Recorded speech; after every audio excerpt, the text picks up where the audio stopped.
Oke Pak, Assalamualaikum warahmatullahi wabarakatuh. Waalaikumsalam warahmatullahi. Selamat siang Bapak seluruhnya.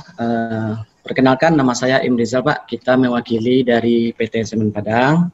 Dalam ini kami mohon maaf dulu, videonya kita matikan dari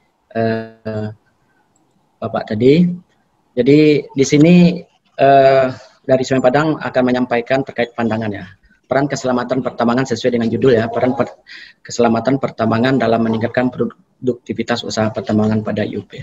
Namun sebelum kita menyampaikan pandangan, tentu kami akan sampaikan terkait yang pertama CV saya sendiri, kemudian profil, dan kemudian selanjutnya penerapan SMKP di PT Semen Padang sendiri. Kemudian terakhir baru pandangan terkait peran keselamatan pertambangan dalam meningkatkan produktivitas usaha pertambangan pada IUP. Oke, mungkin langsung Pak ya. Perkenalkan, nama saya Imrizal, kelahiran 1 Juni tahun 76 Pak. Ini beberapa perusahaan yang pernah kita gabung ya, PT Indokomas Buana Perkasa dari electrician ya, kemudian Pama Persa dan Nusantara, kemudian juga Telaga Bara Makmur, Telaga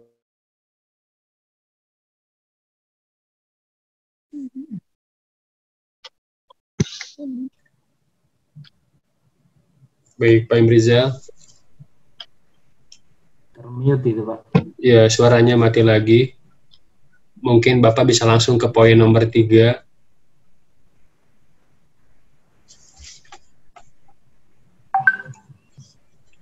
Mic-nya kan di mute itu, Pak, mic-nya.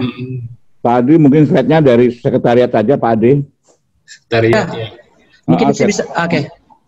Gitu, Pak. Iya. Oke, lanjut. Mungkin bisa, Pak. Ini Pak, profil PT Semen Padang sendiri, kita akan menyampaikan sedikit profil PT Semen Padang. Oke, ini ada beberapa pabrik ya di Semen Padang sendiri. Itu Semen Padang adalah produknya itu semen Pak ya. Ada Indarung 2, Indarung 3, kemudian Indarung 4, Indarung 5, dan Indarung 6. Jadi berada di Padang, Sumatera Barat. Ini perjalanan PT Semen Padang itu didirikan di tahun 1910 Pak. Lebih kurang sudah lebih 110 tahun. Oke, kemudian lanjut, ini misi PT Semen Padang sendiri, mungkin bisa kita ini saja Pak ya, karena ini terkait masalah waktu ya Pak ya. Slide-nya cukup banyak ini.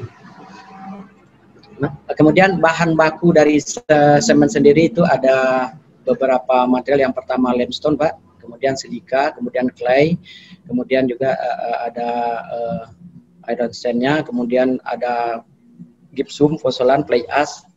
Kemudian inilah produk PT Semen Padang Pak. Mungkin Bapak-Bapak sudah pernah menggunakan. Kalau untuk wilayah Sumatera saya rasa tidak asing lagi ya. Mungkin kalau wilayah timur yang kayaknya agak kurang sampai nih Pak produknya. Nah, ini kapasitas produksi lebih kurang untuk semen sekitar 10 juta ton per tahun Pak ya. Ini distribusi dari PT Semen Padang sendiri mencakup mulai dari ujung Sumatera Utara sampai ke selatan, sampai ke Riau Kepulauan. Nah, untuk ekspor ke luar negeri juga ke Afrika Selatan, kemudian Sri Lanka, India, termasuk USA dan Kuwait dan Jerman. Nah, ini sekilas ya, sekilas alur proses ya, mulai dari penambangan, kemudian loading, hauling, crushing, conveying, itu sampai ke pabrik itu, sampai dihasilkan produk. Ini secara singkat saja Pak ya. Nah, ini terkait masalah pertambangan sendiri, sebetulnya PT Semen Padang melakukan penambangan dari 1910 itu sudah pertama-tama memang penggunaan penambangan dilakukan dengan cara manual Pak. Dengan palu, dengan linggis, ya, itu zaman-zamannya Belanda dulu. Tahun 1950 sudah mulai semi mekanis ya, penambangan dilakukan dengan cara peledakan. Tapi peledakan biasa dia gunakan itu di permukaan ataupun di dinding-dinding. Tahun 85 itu sudah melakukan penambangan menggunakan full mekanis ya, mulai dari drilling machine, eskavator, drum truck, bulldozer. Nah, di Semen Padang sendiri IUP Pak. Jadi satu IUP itu dikepalai oleh satu KTT. Jadi kebetulan KTT-nya sekarang lagi rapat dengan dengan manajemen ya terkait reorganisasi. Yang pertama itu Batu Kapur, yaitu luasnya sekitar 206 hektar dikepalai oleh Pak Dedi M. Siddiq ya.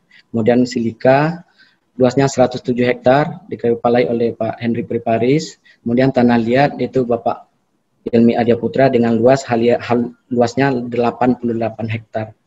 Kemudian Batu Kapur sendiri ada di 329 hektar itu dikepalai oleh Pak Dedi M. Siddiq. Kebetulan kita diwakili karena ini keempat KTT-nya atau KTT-nya tidak berkesempatan hadir ya, kebetulan rapat dengan manajemen ya, kita diberi kepercayaan untuk mewakili beliau.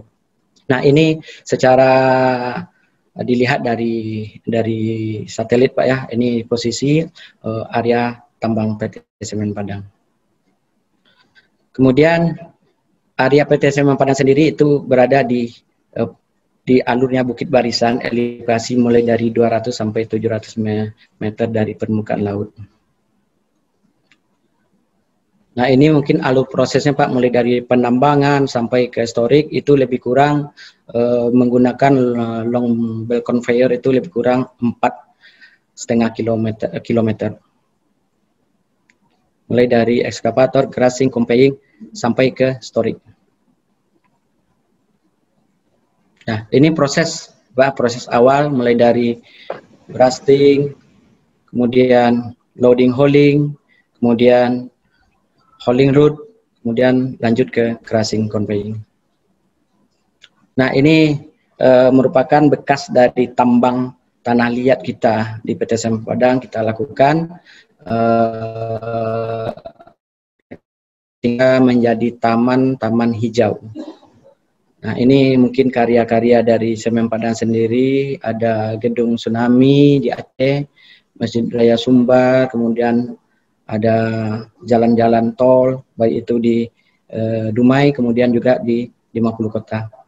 Nah, ini untuk sosialnya Pak, ada Facebooknya Semen Padang, kemudian Twitter, kemudian Instagram. Oke. Kita lanjut terkait pandangan terkait peran kesehatan pertambangan dalam meningkatkan produktivitas usaha pertambangan, Pak. Di tambang PT Semen Padang sendiri kita sudah menerapkan beberapa tahun terakhir terkait masalah SMKP ya. Masih ingat itu Pak Alwahono awal-awal keluar Permen 38 2014 dulu ya, datang ke Semen Padang memberikan pelatihan-pelatihan terkait SMKP. Nah, kalau berbicara undang-undang mungkin kita semua sudah boleh dikatakan tahu ya Pak ya, paham ataupun mengetahui. Kita tidak akan membahas terkait undang-undang di sini karena cukup banyak undang-undang yang dipakai oleh pertambangan itu sendiri. Oke, kemudian lanjut penerapan di PT Semen Padang sendiri, tentu kita sudah bagaimana itu K3 pertambangan. Di dalam undang-undang sendiri sudah ditentukan atau diterangkan bahwa yang pertama itu keselamatan dan kesehatan kerja pertambangan. Kemudian keselamatan operasi pertambangan. Nah, bagaimana di IUP kita melaksanakan pedoman tentang K3 pertambangan.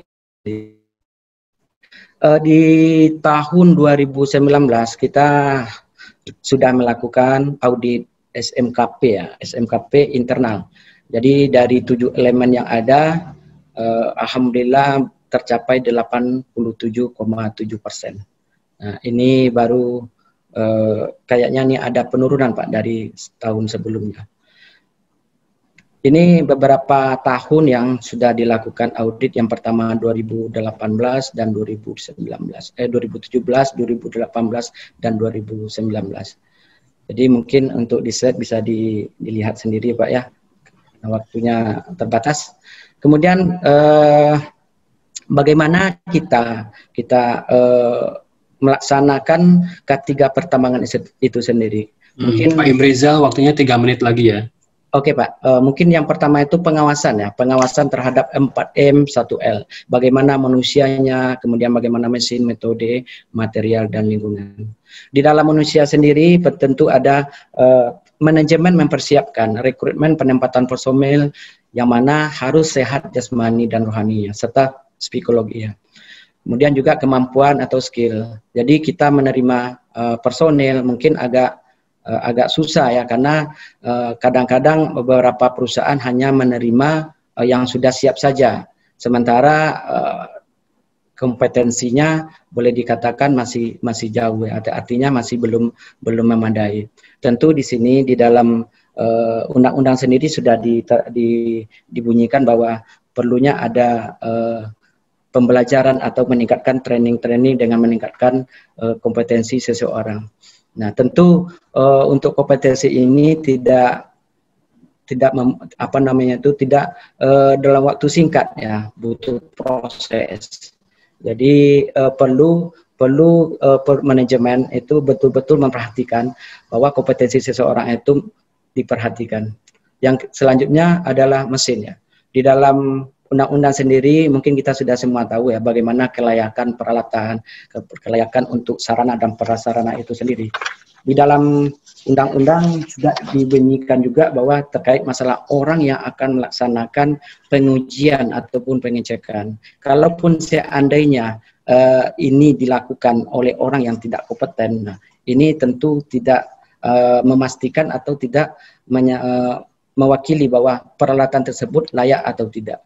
Kemudian juga metode.